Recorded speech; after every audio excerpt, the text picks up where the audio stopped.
So one of the stories today, and it's been an ongoing story since March when the first woman came forward and filed a complaint against quarterback Deshaun Watson about sexual misconduct and sexual assault. And now there are 22 women. A 23rd woman's kind of floating out there. We're not sure about her. That are all accusing this football player in the NFL from the Houston Texans of sexual assault and misconduct, doing weird things when they were massaging him, like rolling over so that they could touch his junk or just doing weird stuff, weird sexual stuff that I don't want to talk about on the show. And then I realized as I'm following this, it was March of 2021. Are we in September now? That's 6 months ago. And there's still no files charged. So here's the thing.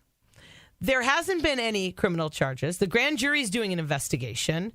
There's definitely been inappropriate behavior. Supposedly, the NFL is investigating the violation of the league's personal conduct policy. Supposedly, the FBI got involved at a certain time, and they've been figuring it out. And teams are still talking about bringing in Deshaun Watson. What is that all about? How would an NFL team even consider that? And now Stephen Ross, the Dolphins owner, supposedly wants him? Okay, I just like to go on record. It is 5:16 Pacific time, Wednesday, September 1st, 2021.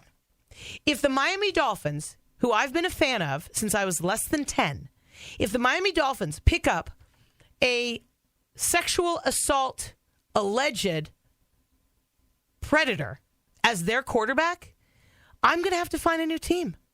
And that kind of sucks. Because I love the Dolphins. And this is enough reason for me to leave this team. If you're so driven by money and winning, that you would bring someone like that in when you took all that time to bring in Tonga Vailoa just a couple years ago. If you are that driven to bring in someone who has 22, maybe 23 women that have accused him of sexual assault or misconduct, if that's that important to you, then guess what? I'm probably going to have to find myself a new team, which is kind of sad because I'm very loyal to that team. I mean, I am super loyal to that team and all my teams. I've never switched teams. Let me think. I've always been a Dodger fan. I need to think out loud. Excuse me for 1 minute. I know it's live radio. Dodgers, Lakers, USC. Growing up, I was sort of a UCLA fan because my parents both went there, but then I couldn't get into UCLA, and I wanted to go to USC because I wasn't. That wasn't really a change because I was in high school, so that's a long time ago. Dolphin fan since. Well, I was a Rams fan growing up, but the reason I left the Rams is because they left me. So it really wasn't. It wasn't like I was fickle. And then I went to the Dolphins, and I've been a Dolphin fan ever since. So this is going to be a hard decision, but no, it's actually going to be a really easy decision. Now it's 5:18. I've been ranting about this for 2 minutes. Wednesday, September 1st, 2021. If the Miami Dolphins pick up Deshaun, I think is a criminal Watson, and it's against women, assault and misconduct, then guess what? I got to find a new team. I'm taking applications. So I thought about it. Do I want to stay in the AFC?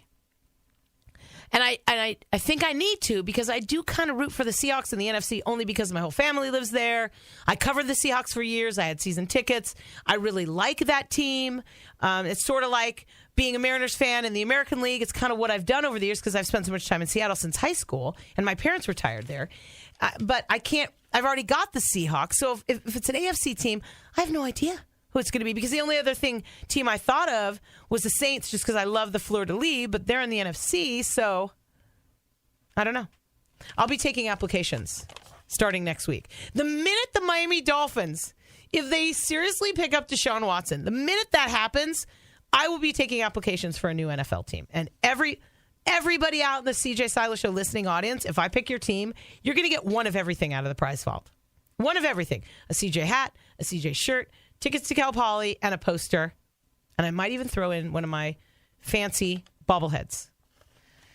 So disgusting. Oh, my gosh. Oh, and by the way, Major League Baseball just recently put Trevor Bauer on administrative leave, and it's only 2 women that are accusing him of something. 2 women. He's still getting paid by, unfortunately, the Dodgers, But the Major League Baseball entity thought smart enough, let's put him on leave until this is figured out. And it's only 2 women that we know of. Whereas the NFL did not put Deshaun, I might have been sexually inappropriate to 22 or more women, Watson. He's still getting paid, and teams are still thinking about actually trading for him because he says he doesn't want to play for the Texans. And he's still on the Texans roster, but he's not listed as a quarterback. He's listed as an other. And he's got over 20 women, and the NFL can't figure out a way to put him on administrative leave. What the hell is wrong with the NFL? Oh, don't get me started. There's a lot wrong with the NFL, especially when it comes to the way some of their players treat women, have treated women. Whew. Okay, I got to get off this. I'm going to go to something celebratory, okay? Instead of doing this now, we're going to move on.